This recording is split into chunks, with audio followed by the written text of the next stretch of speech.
حشام بن عروہ نے بیان کیا، ان سے ان کے باپ عروہ بن زبیر رضی اللہ تعالی عنہ نے بیان کیا، ان سے ام المومنین حضرت عائشہ رضی اللہ تعالی عنہا نے کہ رسول اللہ صلی اللہ علیہ وآلہ وسلم کے زمانہ میں سورج گرہن ہوا تو آپ نے لوگوں کو نماز پڑھائی۔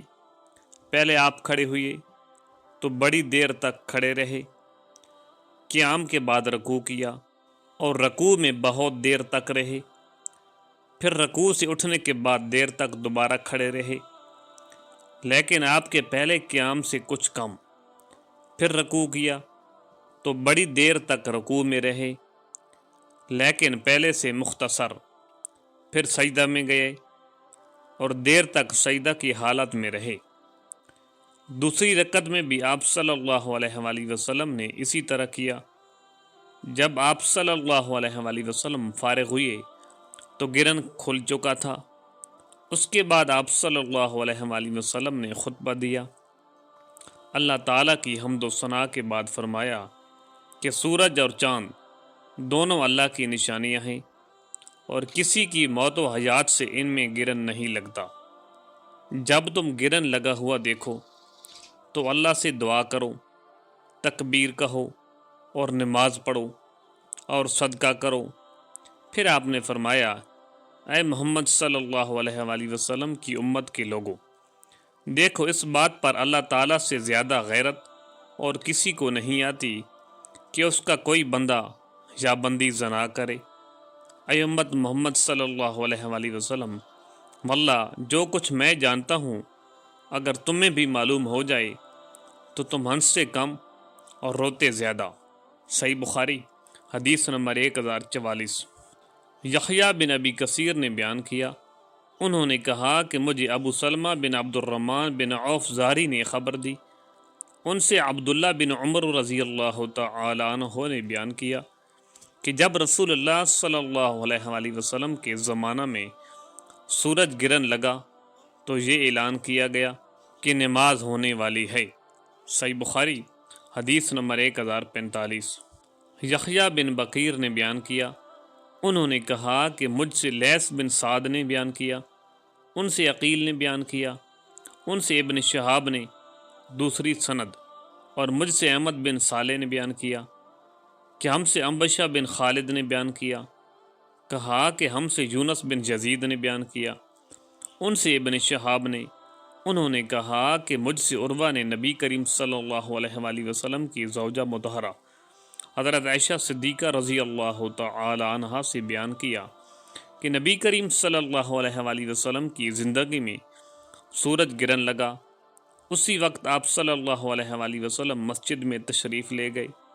انہوں نے بیان کیا کہ لوگوں نے حضور اکرم صلی اللہ علیہ وآلہ وسلم کے پیچھے صف باندھی، آپ نے تکبیر کہی اور بہت دیر قرآن مجید پڑھتے رہے، پھر تکبیر کہی اور بہت لمبا رکوع کیا، پھر سمیع اللہ لمن حمدہ کہہ کر کھڑے ہو گئے اور سجدہ نہیں کیا۔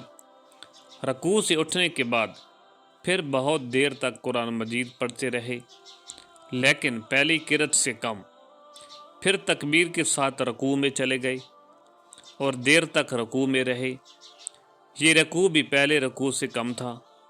اب سمیع اللہ لمن حمدہ ربنا ولک الحمد کہا، پھر سجدہ میں گئے۔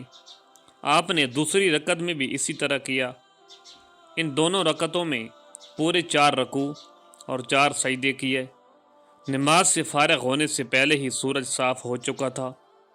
نماز کے بعد آپ صلی اللہ علیہ وآلہ وسلم نے کھڑے ہو کر خطبہ فرمایا اور پہلے اللہ تعالیٰ کی اس کی شان کے مطابق تعریف کی، پھر فرمایا کہ سورج اور چاند اللہ کی 2 نشانیاں ہیں، ان میں گرہن کسی کی موت و حیات کی وجہ سے نہیں لگتا، لیکن جب تم گرہن دیکھا کرو تو فوراً نماز کی طرف لپکو۔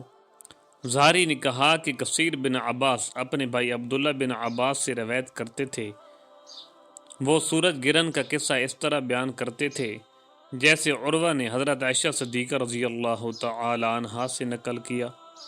زہری نے کہا کہ میں نے عروہ سے کہا، تمہارے بھائی عبداللہ بن زبیر نے جس دن مدینہ میں سورج گرہن ہوا صبح کی نماز کی طرح 2 رکعت پڑھی اور کچھ زیادہ نہیں کیا۔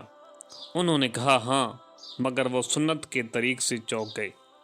صحیح بخاری حدیث نمبر 1046۔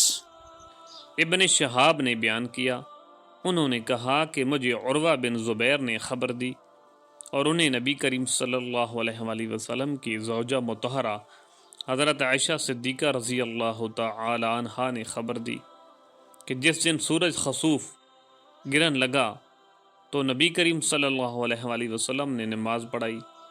آپ کھڑے ہوئے، تکبیر کہی، پھر دیر تک قرآن مجید پڑھتے رہے، لیکن اس کے بعد ایک طویل رکوع کیا، رکوع سے سر اٹھایا، کہا سمیع اللہ لمن حمدہ، پھر آپ پہلے ہی کی طرح کھڑے ہو گئے اور دیر تک قرآن مجید پڑھتے رہے، لیکن اس مرتبہ کی قرأت پہلے سے کچھ کم تھی۔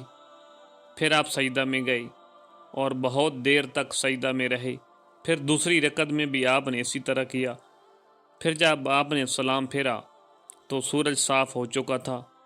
نماز سے فارغ ہو کر آپ نے خطبہ دیا اور فرمایا کہ سورج اور چاند کا کسوف گرن اللہ تعالیٰ کی ایک نشانی ہے، اور ان میں خسوف گرن کسی کی موت و زندگی پر نہیں لگتا، لیکن جب تم سے دیکھو تو فوراً نماز کے لیے لپکو۔ صحیح بخاری حدیث نمبر 1047۔